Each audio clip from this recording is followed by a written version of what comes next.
Welcome, everyone. I'm Angelo Robles, and welcome at Family Office. And for my members of SFO Continuity, welcome.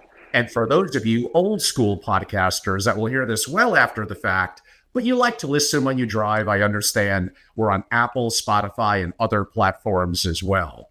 Well, finally, I've done programming over 2024 on HoldCo's, meaning holding companies, and on investing in private companies. Because anyone who is highly successful, anyone who has a family office, those are going to be two important tenets that I don't think the industry is talking enough about. And it really is an anchor of who we are as a membership organization of SFO Continuity. Even if you end up not being an active investor in terms of private companies or even controlling interest in private companies, understanding the nuances and benefits and the value of a HoldCo are all things that I think are going to be very valuable. What makes today unique is we're tying them both together. And we have a very, very special guest. We're very fortunate. We're going to do today a little differently than I normally do, not one of my 2 or 3 hour Angelo's 40 plus question Q&As. I'm actually going to introduce, or more so have our guest introduce himself in a second.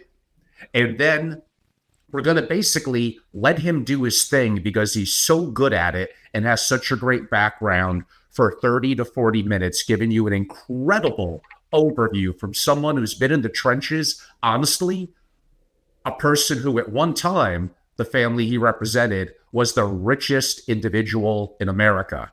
So our special guest today knows what he's talking about. I'm going to let him do that special presentation. And then towards the latter half hour of the presentation discussion, come in and ask questions. So I hope you greatly enjoy it. We're calling today Structuring HoldCo's and Buying Private Companies from a True Allocator. On that note, I'd like to briefly introduce a friend of mine and special guest. That would be Ed Taibi. Ed, again, was an executive for, at one time, who was the wealthiest individual in America and did that for many, many years and was active in some of the most iconic names and brands that person was buying. And also currently is an attorney at the awesome firm of Olshan. On that note, Ed, I am going to kick it off to you, then I'll come back and ask my questions at the end. Thank you, Angelo. So kind, my friend. So as Angelo said, I'll talk about the holding company structures, direct investing.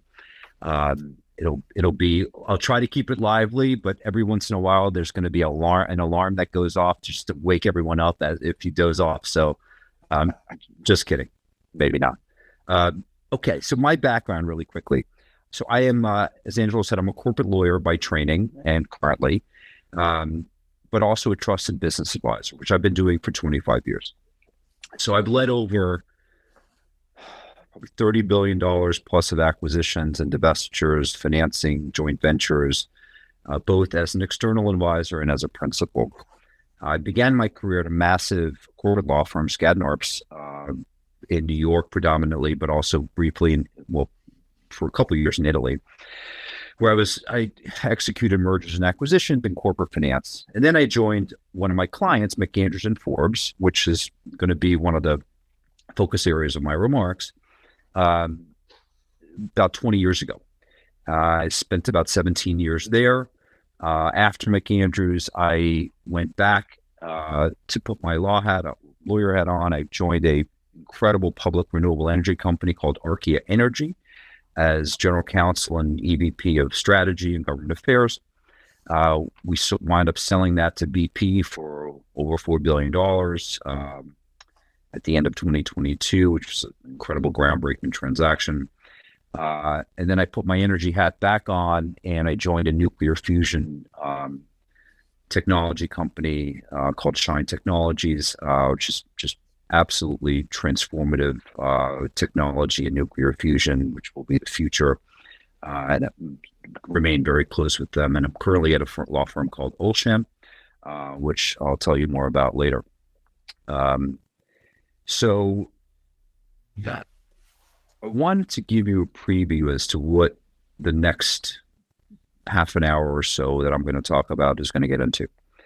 I'm going to talk about how I got to my large family office, McAndrews and Forbes, and what I did there for many years. I'm going to talk about my experiences with the family office holding company model, which, to affect both direct investing and building just a diversified holding company through passive investing and operating controlled assets.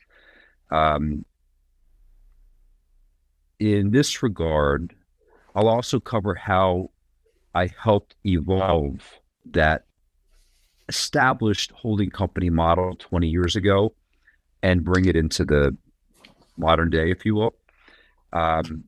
Then I'll walk through generally my thoughts on family office direct investing models, families investing in and alongside PE firms, which is a relatively new and interesting trend, and families now competing against PE firms and hedge funds, and the benefits and challenges that go with that. Then I'll talk a little bit about what optimal team structures could look like for family office holding companies, a bit about types of industries, again, my humble opinion on best suited for family office investing, and finally, why I believe the holding company direct investing model is ideal for a family office that's serious and committed to doing this, and the generational and financial benefits of doing so. So now I'll get started. So how did I get to McAndrews and Forbes?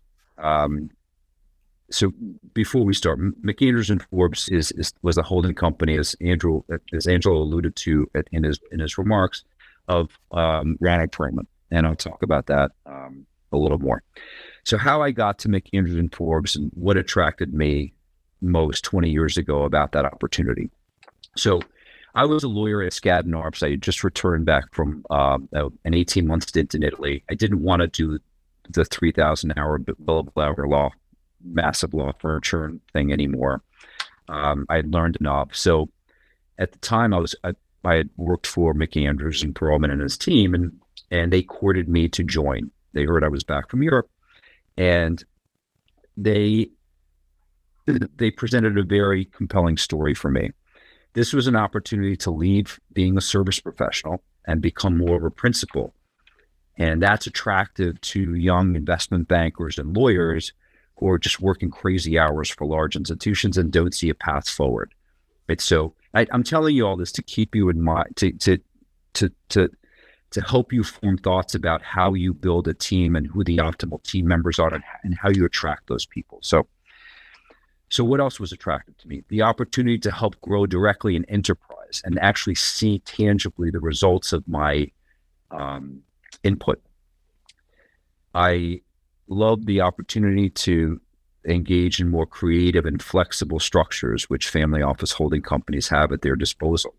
And McAndrews, we did perhaps the most creative and flexible structures to acquire control of companies. The opportunity to grow with an enterprise long-term, that to me was very attractive, not being a mercenary anymore, so to speak. The opportunity to engage in initiatives and grow skill sets that I never would have had the opportunity to grow or engage in a more traditional institution. And finally, for me personally, the McAndrews opportunity was just a once in a lifetime opportunity to work with one of the most notable, revered, accomplished investors of all time, who was instrumental in creating the buyout industry as we know it for the past 30 years plus. So, but there were downsides that we all have to keep in mind when thinking about how to build a family office holding company, and using me as an example. But these are able to be overcome. I just want to tell you my thoughts about what the challenges I saw were. So very often with family offices, there is a lack of infrastructure versus a large institution. That's just, common sense, goes with the territory. McAndrews at the time had much more infrastructure than most, but I didn't have clear reporting lines. There wasn't an HR function to help define and onboard me, but I didn't really care much about that, but others might. So another challenge to overcome is, the traditional perception, which is changing now. A family office offices as being less defined in terms of a long-term mandate. The perception that family offices are subject to the changing or evolving desires of the primary family office decision maker. Another challenge is knowing that I would have to take on roles that I had never had to face before and was never trained for. Ultimately, that served to be a great benefit to me in my career going forward. Another challenge, at least for me at the time, and for other family offices, is the fact that folks know when you're attracting talent, they're going to know that family offices, the part of the game is that there are so many investments that family offices look at that they ultimately don't execute on, just because the family office model is different than a PE model, which has to put money to work, and a family office can be more patient. So there are ways to overcome these challenges and frankly exploit the advantages of what your family office holding company can offer to talent. So first, I would say you need to lay out a mandate, a vision for the next 2, 5, 10 years to give comfort to top-notch investment professionals that there is a vision to go out and execute against. Next, you got to put a lot of thought behind building a core team for the key disciplines to cover. Like, these are must-haves. On the investment transaction advisory side, you need your senior professional. That's your seasoned corporate quarterback. That's mission critical. You need a corporate analyst who's well-versed in modeling, of course. You need a very experienced tax professional, preferably a lawyer. You can go either the accounting route, the legal route. It's a tax professional who can handle both sides, both the accounting and the legal side. So then structure your core team with very creative, flexible professionals who can and are trained to take on many roles. So what's ideal for this? Creative corporate lawyers, not humbly speaking, right? Who can also function as investment banker types, which is really what I did for years and continue to do. These are the best fits as leaders for the investment team. And they also should have large networks to tap into for deal sourcing, getting great outside expert advice on key matters like tax and legal and communications, government affairs, employee matters, et cetera, et cetera. So your team can be quite small, even while executing large and diversified transactions. They just need dedicated professionals who've seen a lot of them and can pivot quickly, who have great deep experience in executing complicated investments and problem solving. You can keep it small. Then the topic no one likes to cover ever is compensation, right? How do you deal with compensation and attracting top-notch talent? PE firms, hedge funds have a very clear model. Large corporations, banks have a very clear model. Family offices are a little different. Carry structures are tough to do with family offices because there's not a defined timeline for divestitures and monetization of assets, which is one of the great benefits of having a family office structure. But again, it could be a concern in attracting top-notch talent who can weigh this opportunity versus more clearly defined carry structures, public company stock, et cetera. So, but there are, speaking again from experience, short to medium to long-term cash-based incentive compensation arrangements that could work. And again, I'm happy to talk to folks who, later on who are interested in exploring more of that. I've got a lot of experience with them.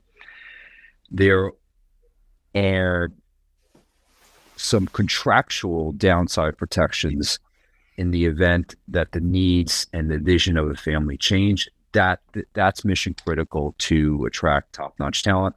Just give them some comfort that if things change, the focus changes, strategic direction changes, and you're not a great fit. We'll take care of you. That's very important. And again, I'll just on the team, in the absence of, and even with a core internal team, make sure you have a very well-rounded law firm who can function as a trusted advisor in helping the holding company navigate not only the transactional initiatives, but also day-to-day corporate matters, tax, operational issues, personnel decisions, and a firm just as important with a great network of outside contacts to help you best figure out what the most appropriate and opportune outside resources are to help you fix a problem. So now, more specifically, let's use McAndrews as McAndrews and Forbes as an example. So McAndrews was the prototype for the family office holding company model. So famed investor Ronald Perlman built McAndrews and Forbes in the late 1970s and early 80s by acquiring businesses generally under his sole ownership, but at least a majority control. So McAndrews was one of the creators of the classic leverage buyout model. We forged very frequently new methods to acquire and finance companies, and often new law, as most corporate bankers and lawyers were trained on, and much of which I helped to create as well along the way. So McAndrews at any given point had 10 to 12 large-scale portfolio companies. So we looked like a private equity fund from the outside, but we didn't have any private equity LP investment structure. It was all family capital. These companies generated many, many billions of dollars annually in revenue with many thousands of employees worldwide. So it was very large scale. Doesn't always have to be. That was just what we were. Wide spectrum of industries, from consumer products to gaming to marketing, services, businesses, fintech, defense, cosmetics. Obviously, Ronald was most known for owning Revlon for many, many years. Not even close to the largest of our assets, but one of the most notable. So most were private companies, and from time to time we had public companies in the portfolio, but all were firmly controlled by McAndrews and Forbes. Minority or passive or public market investments were not part of our model. We'll talk a little bit more about that later when we talk about maybe more optimized structures. So we were quite unique in terms of structure and pioneering what we did. So our businesses were high cash flow generative businesses, often in regulated industries, which we liked. We dealt with that. And often, sometimes in legacy industries, but legacy industries where we thought there was a clear path to continue to reinvent through reinvestment. So our approach in locating new acquisitions was similar to traditional PE, but in some terms much more creative though. So we obviously had our vast network of bankers and industry insiders and other luminaries who would help bring us potential deals. We got to know the industries we were in very, very intimately. So I could call upon opportunities within the industry and executives in the industry who I knew personally for potential investment opportunities. That said, we avoided auctions as much as possible, as we found them to be generally a waste of time and geared more towards private equity sponsors, and gave them a forum to outbid each other routinely. So we had to utilize much more creative means to find good deals and not overpay for them. Finally, and perhaps most importantly, we held our businesses for years, decades sometimes. One of the first deals, the first two acquisitions I did when I joined McAndrews, one was the acquisition of the manufacturer of the iconic military Humvee. We held that business for 17 years. The other one, the second one I did was the acquisition of a check printing company, which is still rocking and rolling and just an unbelievable profit and cash generating machine after all these years, and even obviously with the decline of checks. So it was, even with legacy industries, you could hold them for very long, and again, it could reinvest to reinvent. So my role at McAndrews, you could probably get a sense of it after, from the last 10 minutes, is it was very multidisciplinary. And again, I think it could serve as a good model for the resources that a family office needs to do direct investing and build a diversified holding company. So at McAndrews, I sourced and I executed dozens of acquisitions and related financings for well over $10 billion of value across multiple industries, defense, business services, financial services, fintech, beauty products, gaming, very, very diversified. I did very, very little real estate. Real estate investing wasn't our thing. So I lack experience directly in that regard. Which is atypical, I think, for a family office experience, as they more often than not have heavier real estate holdings. But these were large transactions and small transactions, somewhere in the multi-billion-dollar size range, and many others were in the tens to lower $100 million size range. Size does not equal complexity or difficulty. Sometimes the smallest ones are more difficult and complex than the largest ones. The margin of error is much, much smaller. So the keys to my success, the way I see it with McAndrews, were as follows. I was working extremely hard. There were long hours and lots of dedication.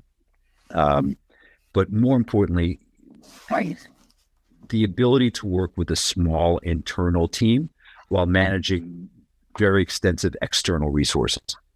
So the ability to be very decisive and make quick but informed decisions. The ability to solve problems never encountered before. And the way I did that was by never saying no. Rather, having not one, but sometimes 5 solutions to a problem. So not only alternative A, but alternatives B through E.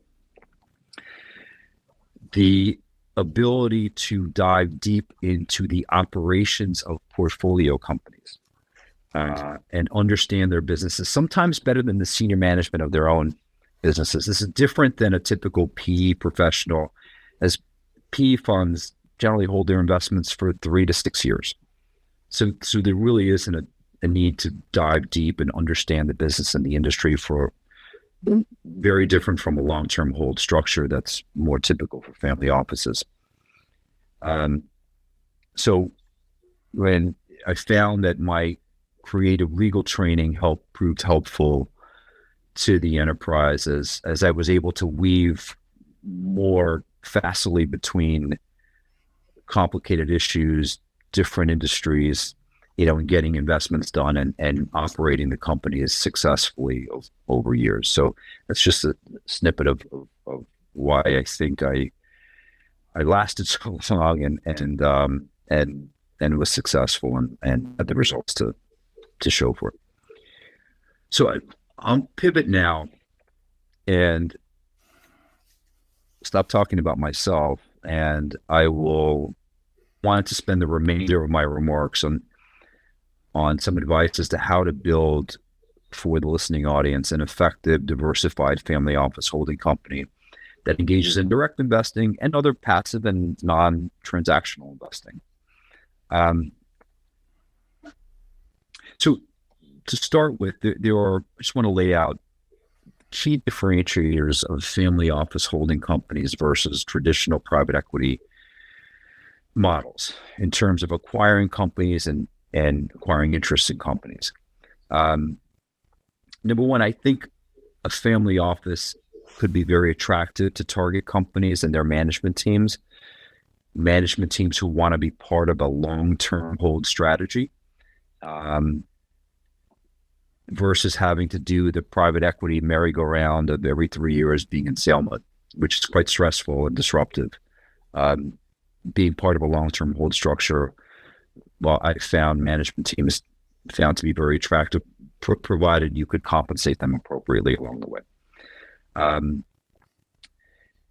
Family offices versus traditional PE have the ability to be extremely flexible in structuring investments, as well as with regard to the industries and types of businesses they can target.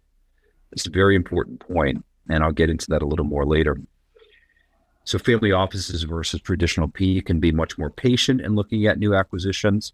The traditional PE model forces them to put money to work, which encourages overpaying, because that's the name of the game. To make the management fee and start to generate a carry, you have to invest. You can't just sort of sit on the sidelines.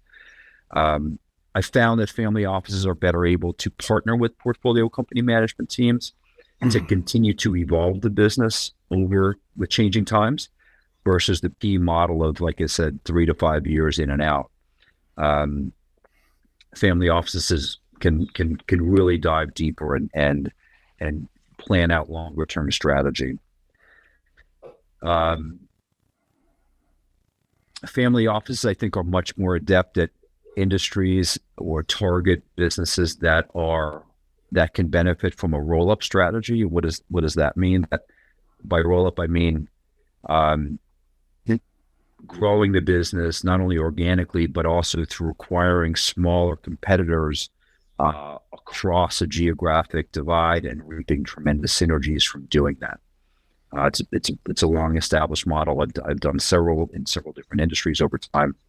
It takes a lot of work, but it could create tremendous value. Family offices have the ability to extrapolate the benefit of buying companies with net operating losses, NOLs, over longer periods of time. You just need to keep 80+% ownership for tax consolidation, but this is a huge, huge benefit and advantage that family offices have over traditional PE, utilizing these NOL tax structures and similar types of tax-oriented structures. And then there's just much flexibility in other areas that family offices have over traditional PE. So that's being able to hold with passive and controlled investments for long periods of time and divest it with a more patient cadence. You're never forced to divest. You can invest actively or passively in any industry. You don't have an LP defined mandate because it's your own capital. The ability to invest in alternative assets like real estate and art and drive value and diversification that way. The ability to hold both controlled company investments alongside investing in public equities, public or private debt, or in other PE or hedge funds. And even acquiring interests in private equity-owned portfolio companies that are usually private. So on this last point, I just want to spend a little bit of time on this because this is it's a bit of a tangent, but bear with me because I think you'll find this helpful. There are several growing trends in the family office investment world. So direct investing, which I mentioned, and we'll discuss more at length, that's a clear driver, and it's a major focus of this discussion. More recent trend in family offices of all sizes actually is investing in private equity-owned private companies. So the private equity world, as you may know, has been relatively slow the past 2 to 3 years after several years of absolutely nutty activity to the recent sort of downturn is driven mainly by very high interest rates. So to help alleviate the liquidity and returns pressures on PE funds, due to this lack of selling and acquiring activity, family office holding companies have stepped in and have been increasingly acquiring stakes in private equity owned companies, and often at very attractive valuations. That's attractive in and of itself, but it also creates a deeper relationship between the family office and the PE fund, which can help develop further co-investing opportunities in the future. So I wanted you all to be aware of this growing trend. It's not obvious in and of itself, but it's very notable these days. So back on the main topic. So I talked about all the advantages of the family office holding company model, but we all need to be cognizant of and proactively address the disadvantages that family office holding companies face versus a traditional PE model. And there are a few. So first, the long-term hold structure is always attractive to management teams of new target portfolio companies, as sometimes these management teams can make a lot of money from their companies being sold. So the way to combat this is through long-term either cash or phantom stock option plans that lead to actual and periodic monetization events. Very important. So there are several commonly held conceptions of family offices versus PE. Namely, family offices are slow to move, they can be indecisive, and there's no mandate to put funds to work versus the PE model. Often family offices, even the large ones, are not as plugged in to the deal networks as they should be. Again, these are all easily able to be overcome, but I just want to point them out as challenges, potential disadvantages, but addressable. These are all fixable with the right defined mandate, with the right internal team and great advisors. It's important to lay out that mandate, the vision for the next 2 to 5, 10 years to overcome some of these perceived advantages and keep the team motivated, both at the holding company level and at the portfolio company level. So what is the optimal size and composition of the family office holding company team, and additional resources that might be necessary depending on the extent to which the family office wants to engage more in direct controlled investments or more passive investments? They're two quite different teams. So if you want to focus on the direct investing model into operating businesses versus pure passive public equities, you need the senior investment professional, like I mentioned earlier. This is your wise, grizzled, multidisciplinary investment leader who can help oversee the portfolio as well. It's best if this leader has both a legal and transactional background, as this will ensure better capabilities and experience to deal with a larger spectrum of issues that the holding company and the portfolio will face. The internal tax resource, as I mentioned before, is very, very important. A small deal team is key, again, depending on the extent to which the holding company is going to do direct investing. In either the direct or passive or hybrid model, you always want some internal accounting and financial expertise, and as well as some younger financial analyst types, either banker trained or PE trained. That is the case both for the passive, direct, or hybrid model. So it's really, as you can see, this is literally, it's just a handful of people, internal people, to get the direct investing team moving alongside a passive strategy. And some of these are resources you may have already. But like I said at the outset, though, a trusted external go-to legal advisor that can handle and lead both transactional matters, due diligence efforts, governance issues at the family, corporate advice, tax matters, and disputes which are inevitable, generally filling in the blanks for that the internal team may lack. This is important, and I trust that all of you listening have trusted advisors in place already. But it's important to vet them and make sure that they're current and addressing your needs. So let me talk quickly about the types of industries that I think family offices are best suited for, mainly in terms of direct or minority investing. So number one, I think industries that can be rolled up with a long-term hold structure, right? So I alluded to a roll-up strategy earlier. I think that is an absolute killer. It's a killer app for a long-term hold family office structure. Highly regulated industries, which I also alluded to before, these often ward off traditional private equity, as it's just too complicated and it doesn't really fit a cookie cutter model. It has some risk. Sometimes issues flow up to LPs, which private equity funds hate. So industries like gaming would be ideal. Defense, which are counter-cyclical as well. Spirits and alcohol, also counter-cyclical, and heavily regulated. Banking and insurance has traditionally been a prototypical family office controlled industry.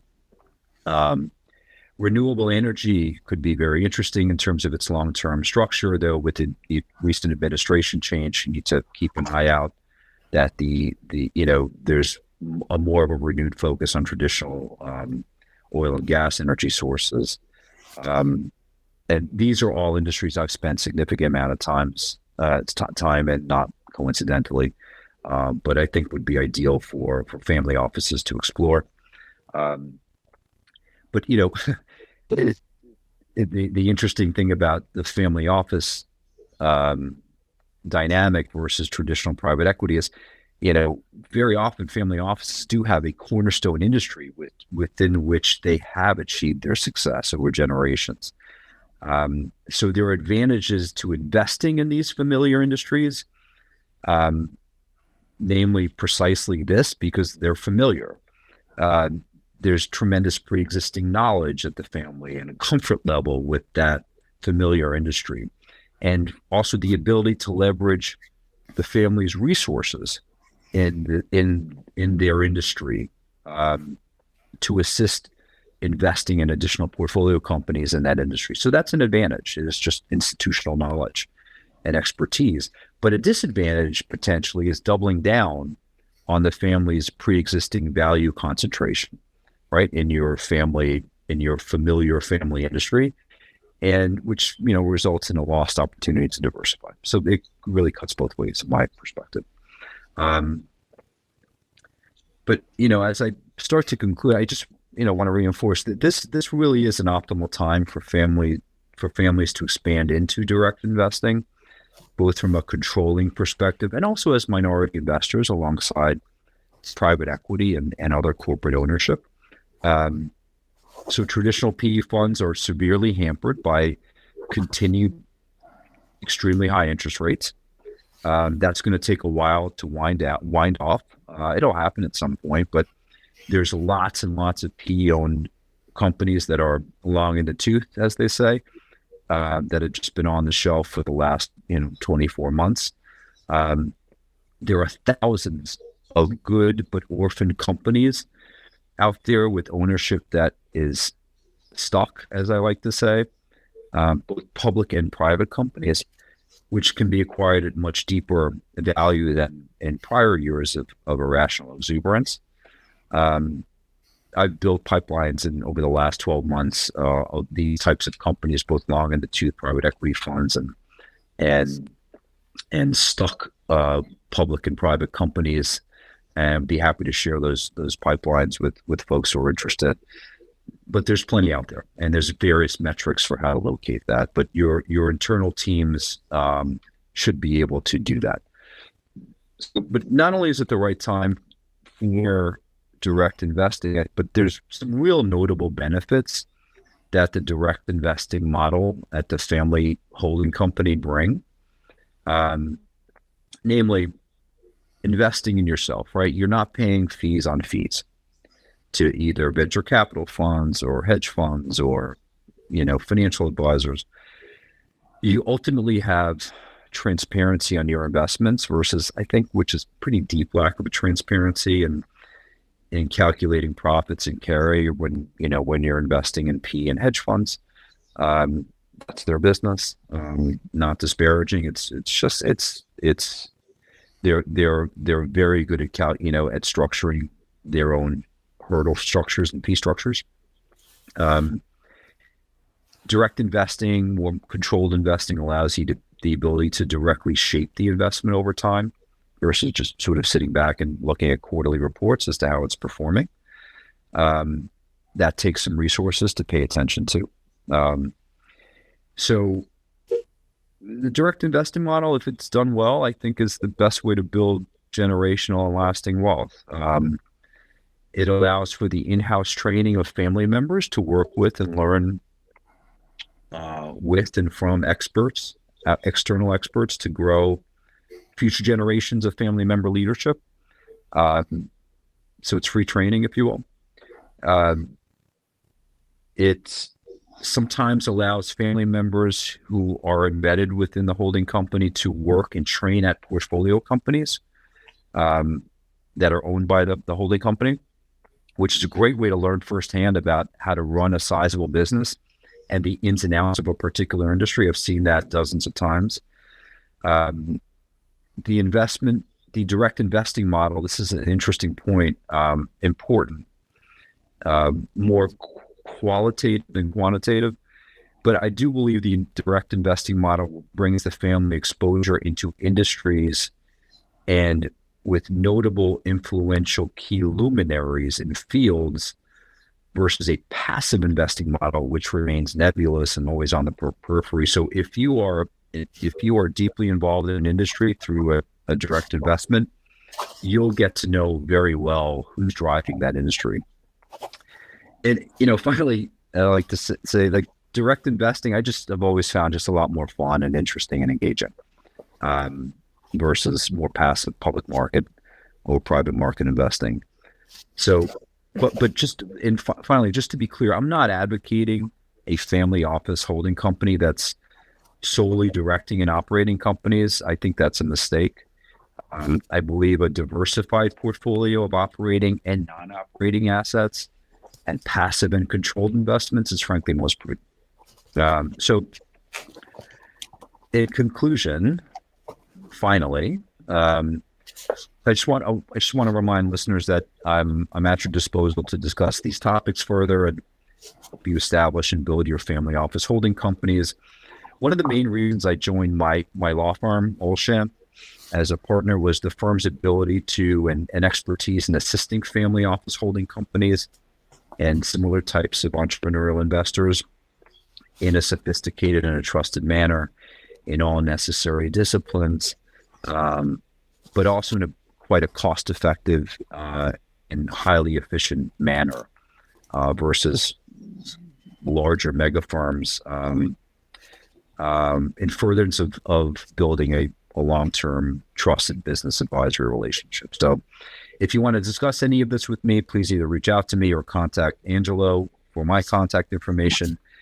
My email address is etaibi@olshanlaw.com, which you can also see if you go to the Olshan website, which is olshanlaw, olshanlaw.com, and look me up, Edward Taibi, and you can see all my contact information and more explicit biography there. And with that, I'll turn it back to Angelo. Excellent. That was incredible insight. I hope my audience really enjoyed it. A lot of surprise, audience. I have a lot of questions. Now, we're actually recording this on a weekend. Sorry, I couldn't do this live. I may post it as a live, but it'll be a couple of days and not the ability to interact. I'm sorry. But I do want to be respectful of Ed's time. And this will not be one of the 2 to 3 hour or 3 hour and 22 minutes. That's my all-time record from last week. But we are definitely not done. So this was incredible. The advantage, as I traveled the world in my decades of working in the family office world and recently came back from travels, the constant theme: own and control private companies, engages the rising generation, understanding how the real world works, gets their roll up their sleeves. And it really is one of the secrets, if done right, and there's lots that could go wrong, to dynastic wealth. So understanding HoldCo's and private companies and controlling interest, I think, is really an anchor to really anyone in understanding within the family office community and dynastic wealth. I got a lot of questions for you. So when you were talking, it almost struck me as, for those of you that like the Harvey Specter character from the show Suits, a brilliant attorney, would you say that it is important, leaning a little bit on that fictitious character, that honestly high IQ, the ability to juggle lots of things in your mind to solve problems, effectively to think critically and be decisive, are very important traits to be in the position that you were in, or anyone, including a family member, that needs to make tactical and sometimes fast decisions? You said it. I think you asked and answered the question. Yes. My audience is saying, yeah, that guy does that all the time. But I'm sure you could add to it and make it better, Ed. No question. And this, that sort of seasoned investment professional, it doesn't have to be a lawyer. Usually they're not. If you can find someone who's got both skill sets, meaning the operational, the financial, and legal, and who can wear many different hats, I think that's ideal. Some of the best lawyers I've met have never been lawyers, but they're just problem solvers, and they can see around the corners, and that's really the most important trait. And again, decisiveness, and being a proxy for the family, being a diplomat for the family, being a representative of the family. All of these are mission critical traits. They reflect on the family. And so McAndrews, the underlying company that Ron took over and formed as his anchor holding company, that was the anchor holding. What you didn't mention, that the audience may get a chuckle of, is that was an ancient company going back 100 plus years. And in what industry, everyone? What industry did this become the anchor holding company for? At one time would become the richest man a couple of decades ago in America. It was a licorice company, So why? What was it specifically about that company? Now, I know you weren't there back then, but you probably heard the story. Why did that end up becoming a good anchor company? So, well, let me connect a few dots, right? And we had breakfast yesterday with someone who whose family has been around for 120 plus years in a certain industry with very similar non-glitzy characteristics, but and I'm going to slightly interrupt just to do an infomercial for a second. Audience, Ed was invited to a special breakfast I did at the Lowe's Regency, New York City, with, yes, someone who goes back in Europe well over 100 plus years. If you were a member of my SFO continuity, my private club, you could have been ingrained, be a part of that kind of invitation to a private setting. And again, the contacts you make and what you learn, effectively, they're priceless. Sorry, I couldn't help it, Ed. So, and just so the audience knows, that was not a setup. I know that looked a little Dr. Phil-like, but that was not a setup. Or at least I wasn't in my perspective. But to answer the question, though, so what was attractive about that company? That company was around forever, since the 1850s. It was tremendously cash generative, has seen any cycle you can imagine, and continued to be cash generative. So really was an annuity. It didn't require much CapEx. It basically ran itself. And that was a great platform to reap cash flow from, finance against, and fuel investment in new platforms. And we can say the same about the family office industry we heard about yesterday at breakfast. Has the same characteristics. They've seen everything. They've weathered storms. They are the little, these platform companies, they're the little engine that could, right? And we at McAndrews, we had, that company was in the portfolio for, had to be 35 years, and just was able to be recapitalized and just fuel further investment to diversify the portfolio. Again, not glitzy at all. No one ever heard of it, but it was hugely effective in fueling diversification and growth. Okay, we're going to get just a little into the deep weeds here because I think we're going to build upon that, and that's important for the audience. So here's this old guard company, so-called boring industry, cash flow like you wouldn't believe, at least relative during its time. But going back to the question, why necessarily was that a good anchor asset for a holding company? Possibly, is it because of machinery and real estate? Is it because of possible lending capacity against the future cash flow, against the assets? And then that creates an opportunity to snowball capital to kind of roll up and buy other industries. And back then, maybe a little more complicated now, back then, that was probably like a perfect asset for banks to look at and say, oh yeah, been around forever, produces cash, great, return on equity, we'll lend against it. And that creates an opportunity to kind of, if you want to be that enterprising person, to really snowball that and grow that further from that one anchor asset. And by the way, sounds a little bit like Warren at Berkshire Hathaway with the textile company. So, that's right. There's plenty of other examples. There's the Agnelli family in Italy, who did that with automotive, with Fiat. There's Standard Industries with building products. There's Berkshire Hathaway. There's dozens of examples of doing this, and it's exactly as you said, Angelo. And I'm going to tie that concept to the family office holding company structure as well, right? So having these assets in a consolidated portfolio under one holding company structure allows you to borrow against or leverage one asset to build another or to add another, right? That's what we did with the licorice company, which was the anchor.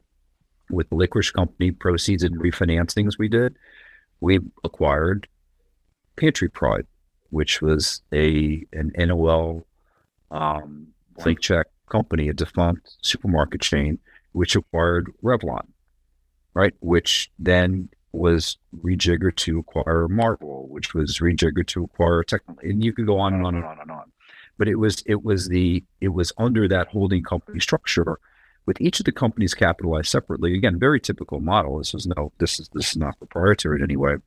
Each company was capitalized separately from the others, but by virtue of being able to control each of them, if one was doing particularly well, we could leverage that one in order to bolster areas which weren't, because of cyclicality or whatnot, weren't performing as well, or pool the resources to develop new platforms to add additional legs to the stool. So again, that anchor is super important, but it's most effectively utilized in a consolidated holding company structure. 100%, which leads to my next question. Effectively, why a holding company versus I'm just going to buy businesses, they're separate, I have LLCs or whatever, I want to do it. You did mention, and I leaned into it relative to from leverage to opportunity, the fact that under one holding company, I could own a company that has, he mentioned the word NOL, that's net operating loss. A company effectively is losing money, and it can help to offset the income and my tax base from a company that is making money. Now, do I want to own that net operating loss forever? No, I hope to be able to potentially turn it around. But in the meantime, I'm able to extract the value and the benefit from it. So if you could talk a little bit Sure. about And I wouldn't say it's even more complicated. To me, if anything, the holding company model is better than disparate, separate entities that you try to bifurcate and keep separate. I don't get it, to be honest with you. So there's no right answer. It depends on your goals, right? But I find that the holding company model, like the Berkshire, right? Just you don't have to be, $500 billion company to be able to reap the benefits. You can be a $5 million company to reap the same benefits. But the holding company model is more flexible and more scalable, right? So if you have a diversified series of separately managed and capitalized investments without sort of an overarching umbrella on top of it, that's fine. But you won't be able to, and maybe there's reasons for it, right? You have different investors at each. There's different family members involved at each, right? And there's no right or wrong answer. The umbrella model allows you to, like I said, mix and match, borrow one against the other, finance both at the portfolio and asset level, but also consolidated finance at the holding company level, right? You can reap tax benefits across the portfolio. Again, if you own 80% plus from a tax ownership perspective, and you can tax consolidate, you can reap the benefits of NOLs and other tax attributes. So there's just a lot more you can do with that unified holding company umbrella model, and it's just, I think, just much more scalable. And and you have a brand, right? You have a brand, and one of the challenges, like I mentioned a couple times, that family offices have faced is they're not on the radar screen as much as they should, or there's little visibility into their structure or into their size.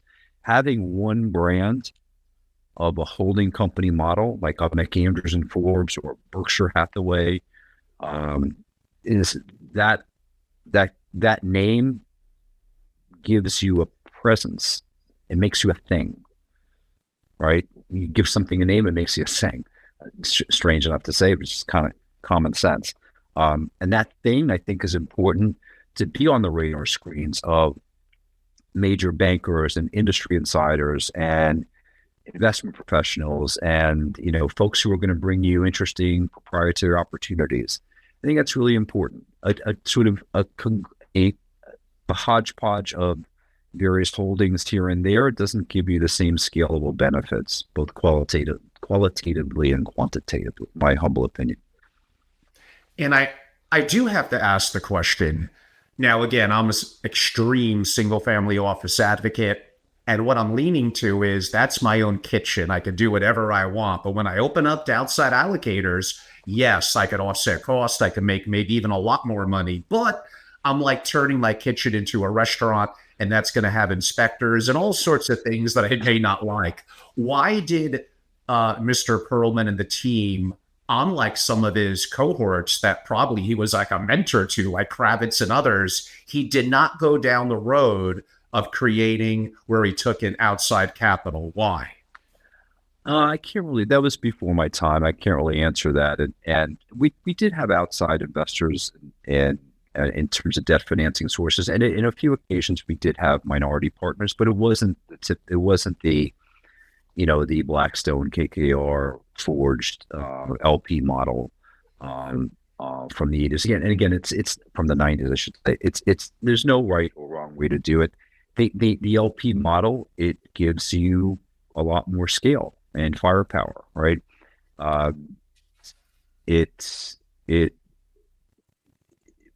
You are abdicating, lots of equity, but as we've seen with the private equity model, there's a lot of success that's come with it, right?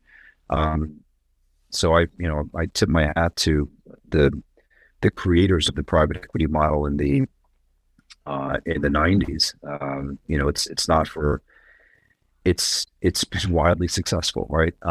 But again, that's not to say that the holding company model, which is really focused on family wealth in and of itself, is not workable or successful. I think it sort of gets to my point, Angela, more of that holding company model I believe, should not only be a majority or 100% owned portfolio of operating assets. I do think it needs lots of diversification through investing in private equity funds or hedge funds or venture capital funds, right?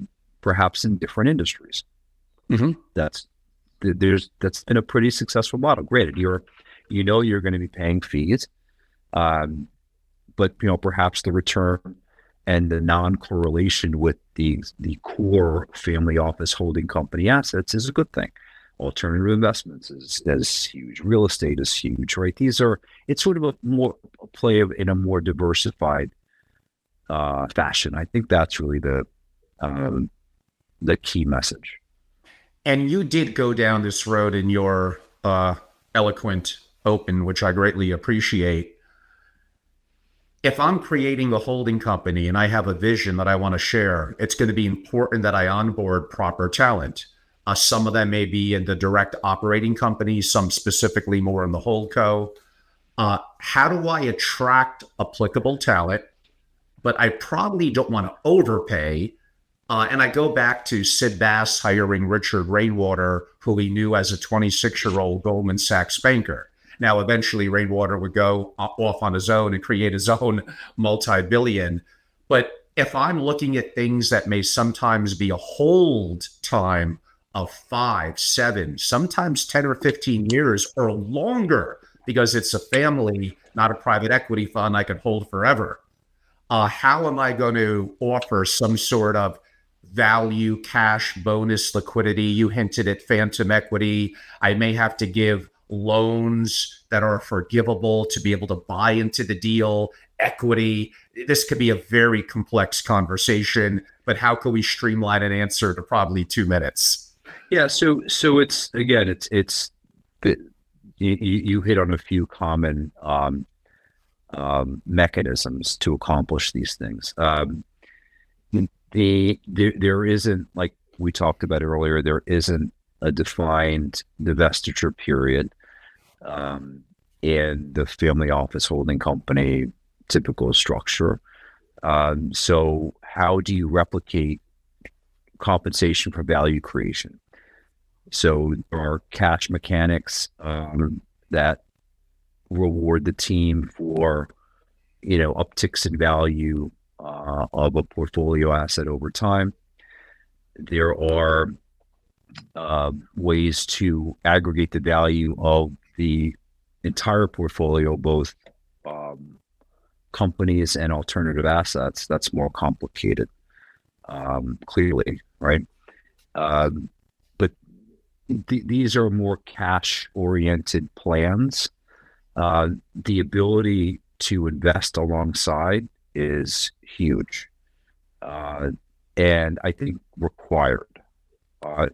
Not saying your employees need to write multi-million-dollar checks, but encouraging that skin in the game is a very important.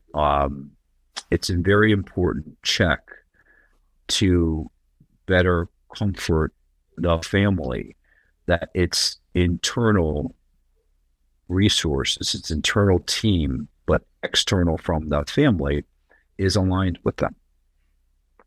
Alignment is important. Incredibly important. So staying a little bit on that theme, I'm tired of hearing, if it's a multi-billion-dollar family office and you want to be more active in direct deals, you need to have a truly significant team. You need to spend tens of millions of dollars a year. You need to onboard a variety of different professionals. If you're looking to build what would become like MSD Capital, a commercial enterprise that takes an outside capital, a KKR, a Blackstone, then yes, that is going to take a massive amount of talent and people. But to assume that you can't be competitive as a family office if you don't have significant internal teams is untrue. You could do a lot with the right people. Now, operating companies and the underlying holding company, the operating companies may have, like you said, tens, hundreds, or tens of thousands of employees. But in terms of the actual apparatus, family office, HoldCo, It's just not true. You do not need, even at 2 or 3 or 4 billion or more, 50, 60, 70 people walking around and being a part of the HoldCo and family office. If anything, that sounds very bureaucratic, hierarchical, and duplicative, and probably not going to be fast moving in the right family office or HoldCo that you want to have. I think you're 100% right. It's a core team. It again, like I said, depends where your focus is. It depends if the focus is on direct investing or more passive investing. That will require different sorts of teams. For on the passive investing side, you're probably going to be looking for hedge fund trained professionals. On the direct investing side, it's going to be more banking, private equity, and legal trained professionals. So depending on the focus, but again, these are not several dozen people for each focus. It's a handful. It's a few, but also being able to leverage very sophisticated outside resources. Again, I'm not saying from a law firm you need to hire Skadden Arps or Davis Polk or Cravath. From a financial, you don't have to hire E&Y to do your accounting, but you do need, especially if you have a smaller core team, you do need a very trusted, sophisticated external go-to firm on the legal, accounting, and probably tax matters aspects, and in addition to other investment-focused resources you might need. But those are the three core external functions you need to supplement the team. Would you say in a HoldCo, it's going to depend on what kind of companies you're looking to buy and what your goals are. Do you, in theory, need or would benefit from onboarding, let's call it a turnaround specialist? Again, depends on, I've seen that. It depends on where you're investing. The way private equity firms do that is they bring on what's called operating partners, right? And these are going to be specific to industries they're concentrated in. And these are folks who are former executives or turnaround type folks who can dive into a typical portfolio company that needs help or needs to accelerate growth. I think family offices in a similar position. You could do that on an ad hoc basis. And I would want to reference to everyone, again, I'm loving this discussion. It really is perfectly in my wheelhouse, and it's great. This year in 2024, and some of probably a good part of what we're talking about, by the way, now is pretty evergreen. So it could even be a conversation about these topics a month, a year, 10, sometimes even 30 or 40 years ago. They might even be more insightful, if anything. Now, there are nuances, taxes, and all that of course do change. But earlier this year, go back on my @Family Office platform. I highly recommend my long form interview with Ram Alawalia, where we basically broke down a little bit of the Buffett structure and spoke about things like permanent capital, like tax efficiency, non-callable carry trade, a rate of return or quote unquote return on equity, high cash flow, depreciation, net operating losses. So we do a very deep dive into kind of the nuances of a new age, quote unquote, holding company. And then a couple of months later, I believe July of 2024, I did interview attorney Tom Handler. That was more focused on HoldCo structures. So these are great topics. Ed brings the experience of being an attorney who knows HoldCo structures and the formalities with the practicality of having been an extremely key person for a real family office in HoldCo. So it's rare to have that combination of both. But do go back in my platforms to see some of my prior resources as well that would help to tie this together. I would say one thing, Ed, from either the family principal, the head of the HoldCo family office, and understanding what the game plan is, like you said, the strategy of tying this all together, it comes down, and in public companies too, the decision of the decision makers on effectively capital allocation. Like, what are we going to do with the extra cash flow? Is this all just for dividends? What are we reinvesting? What are we putting into the company? What are we leveraging to buy other companies? What was Mr. Perlman and other approaches that you've seen relative to capital allocation? Yeah, so I think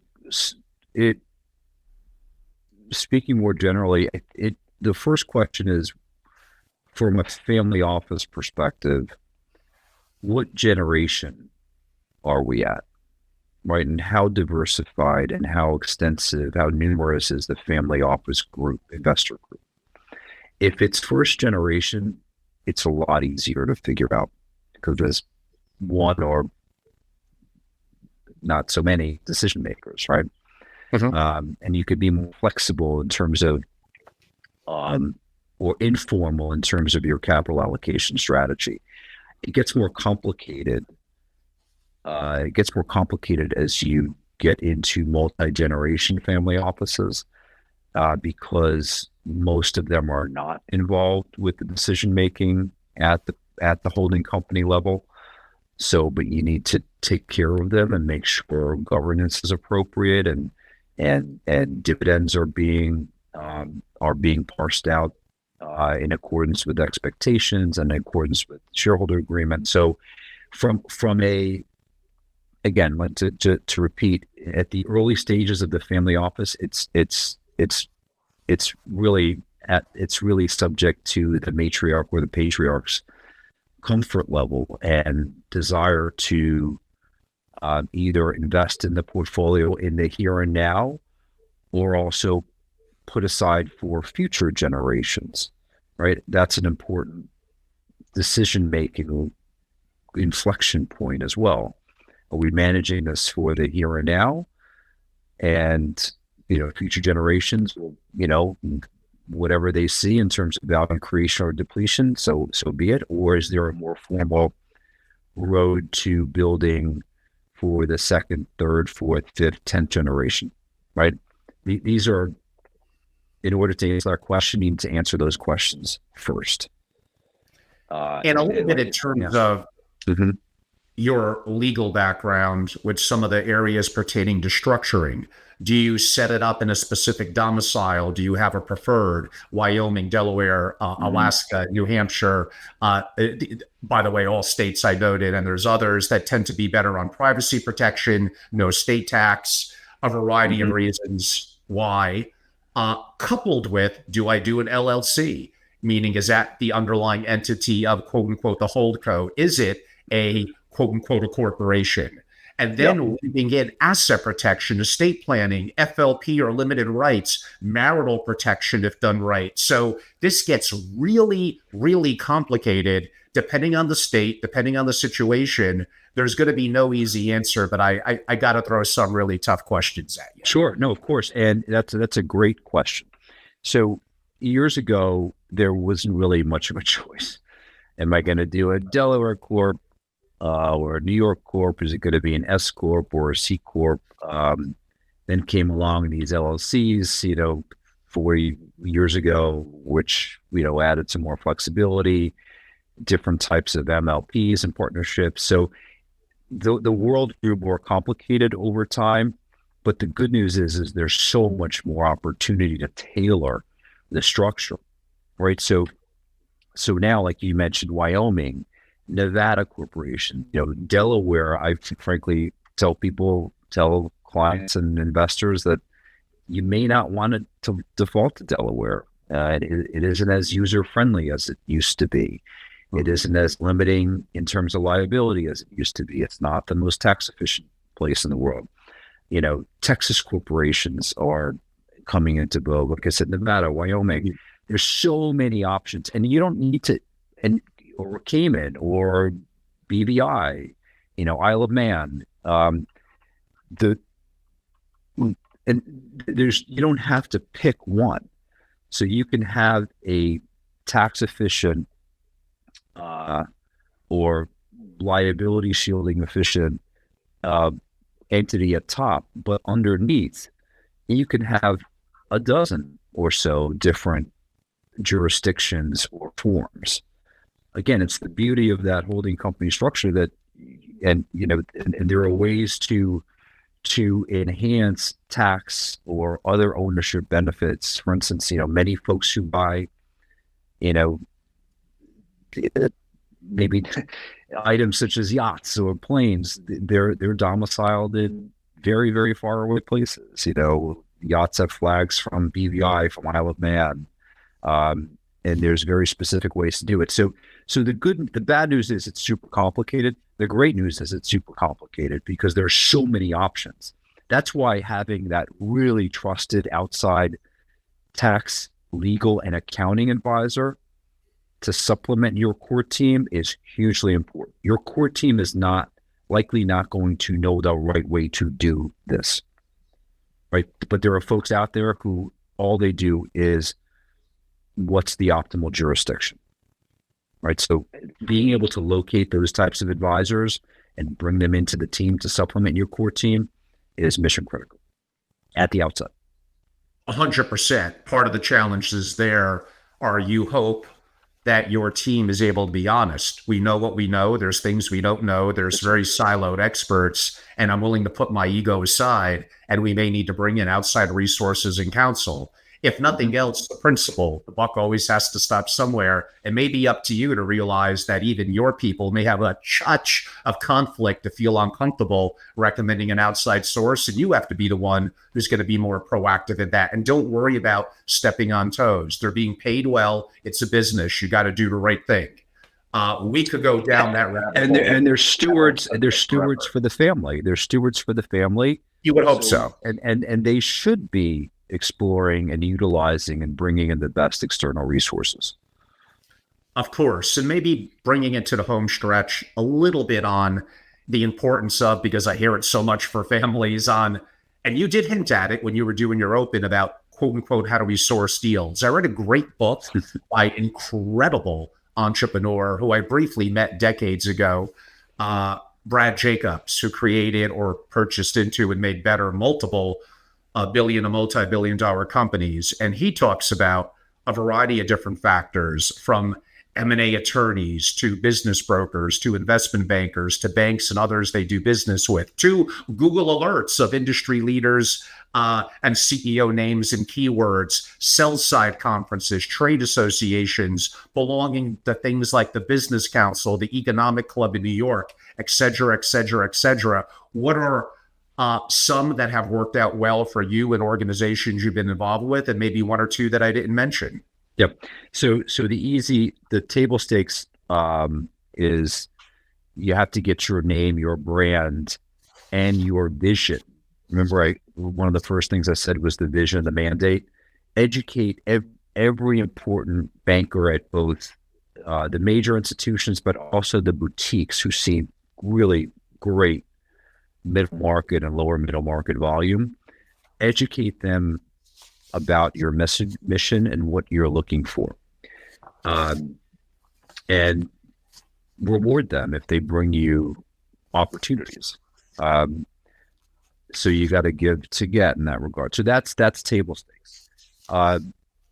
If there are particular industries you are involved with, again, having the name and the gravitas of your brand and the family will get you attention by even just cold calling folks who are luminaries in the industry, putting together an advisory board, who is very helpful within a certain industry, or probably I might be less effective, a diversified advisory board across multiple industries. I think the industry-specific advisory board is very important and will bring lots of opportunities.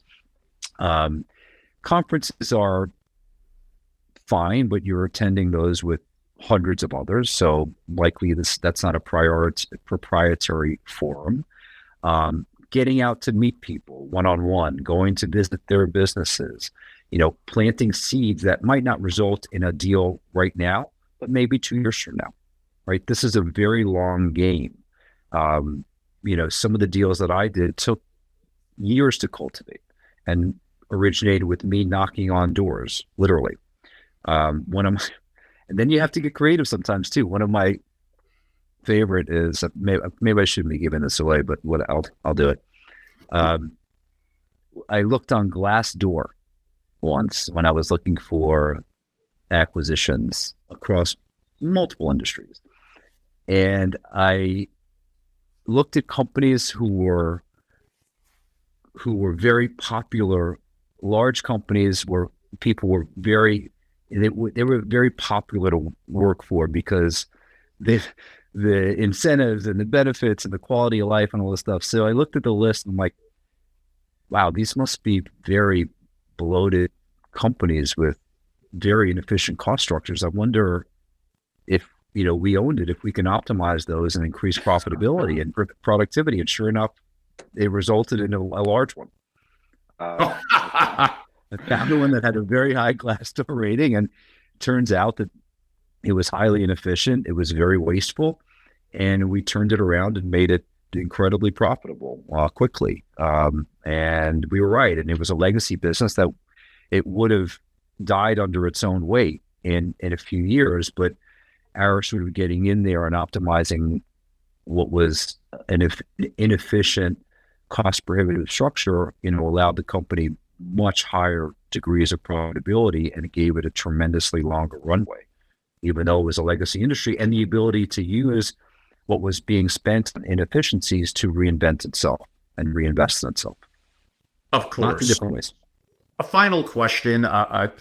What Buffett did do that was unique too was with insurance companies, the insurance float relative to premium, outpaid, the in-between, how to lever that. That is very unique. And he was active in banking when you could really do some interesting things that might have gotten a little more or a lot more complicated, at least here in the US. But nonetheless, throwing it at you from both your experience at McAndrews, coupled with your legal background now, and this may be in the world of the multi-billion dollar families, but is the opportunity with insurance and banking still potentially very, very valuable if you're willing to put up with massive regulation? Yeah, it was a brilliant tactic in the 70s, 80s, and 90s on the banking and savings and loan front. There was a lot less regulation in terms of banks and what they could do and how they allocated their capital and required levels of capital. That all changed after Dodd-Frank and the financial crisis.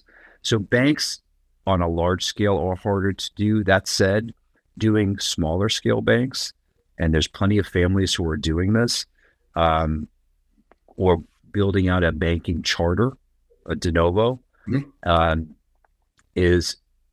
could be a fruitful tactic. Again, it takes time, and it won't lead to the same level of the same impact that it did in the 70s, 80s, and 90s, but it could be an interesting financing pocket to draw on, number one. On the insurance front, Buffett invented it. Then the private equity firms like Apollo really perfected it. Apollo's model of when they acquired Athene and built that into just a massive juggernaut of insurance, and having that insurance company be able to co-invest alongside the private equity fund, it was just a brilliant tactic. Other firms, other PE funds have done that. That's my sense is that's pretty picked over at this point. Probably will be very, very hard to execute, to find the right asset, to find the right insurance asset that you can best leverage to do that. Maybe it's still possible. I did a lot of work exploring those years ago and found it very, very challenging. So great ideas, worth spending some time on. Probably should not be the core strategy. And Ed, again, for those that would like to learn more and reach out to you, and Ed's last name is Taibi, currently with Olshan, really an iconic firm. If you could talk about ways where people, and yes, especially my members, you could always go through me. That's one of my value adds, a more personal introduction to someone of influence like Ed, but being a little kind to everyone else. How could they learn more? Maybe it simply is the URL, the website for the web firm. If you wanted to give your email, if you're on LinkedIn, how could they reach out? Sure. I'll make it very easy right now. I should have done this earlier.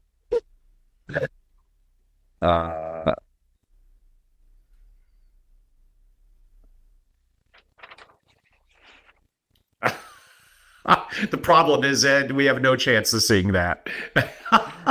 It's you would need a dark, really heavy marker, not a pen. I should have had it flashing in back of me. You can reach me at my name is Edward Taibi. Last name is T as in Thomas, A-I, B as in boy, I. My email address is Taibi at olshanlaw.com. That's olshanlaw.com. You can go to the Olshan website, which is olshanlaw.com. And you'll see my bio there, and it'll have a long list of my experiences and what I'm focused on, and also the general capabilities of the firm. Or obviously go to LinkedIn and look up Edward Taibi, Taibi, and we can connect that way. Of course. And my close, everyone, I just love this subject. This is like perhaps my favorite. So I'm a little bit like a kid in a candy store, especially having someone like Ed on. It's been a pleasure. So I hope you're really enjoying it. Likewise. Go to my YouTube platform, which is mainly at Family Office, but a backup at Family Office TV as well. I'm very active on LinkedIn, and go to angelorobles.com. I make my website easy. It's just my name, angelorobles.com. Learn more broadly, and more specifically, if you're qualified, join and be a part of my SFO continuity, my private club. Like I invited Ed to the breakfast meeting that we hosted yesterday. One of my friends with the 100-year-old family in old school businesses had an opportunity to be in New York. We invited him, and we had an incredible time, great connecting and great knowledge, and even investment opportunities shared around an intimate table at a great restaurant. It's not only my white papers and my proprietary content. It's not only direct and often instant access to being live at something like this, where normally, not today, but normally my members could interact. And I'm doing less and less that I'm making more publicly available. And at minimal, a lot of that is going to be delayed by a week or month, or not even go up at all. And any of the conversations I have, which is 2 to 4 times a month, with specific investment opportunities, never makes it to the public. It's only for my members and select single family offices. I promise you this is true. We are very close. I think it's 3 spots left in my founding charter membership. And then mainly the price is going to go up. There needs to be a value to believing in the vision early and coming on and having that price locked in. And for others, if we even elect to grow, I don't need it per se for the money. I do it for being an intimate group where I learn and share, and it's beneficial to everyone around. So go to angelorobles.com and simply, while you can, at a more favorable opportunity, join and be a part of my SFO continuity, my membership organization. We are mid-November now, and who knows, in 2 or 3 weeks, that might be it in terms of being what I call a founding, AKA a charter member. I hope you're enjoying the content. Ed was a great guest. It was really an honor to have him on. I look forward to the next time and seeing you in person next time, Ed. Ed, thank you so much. Thank the audience. Greatly appreciated. Thank you all for your time.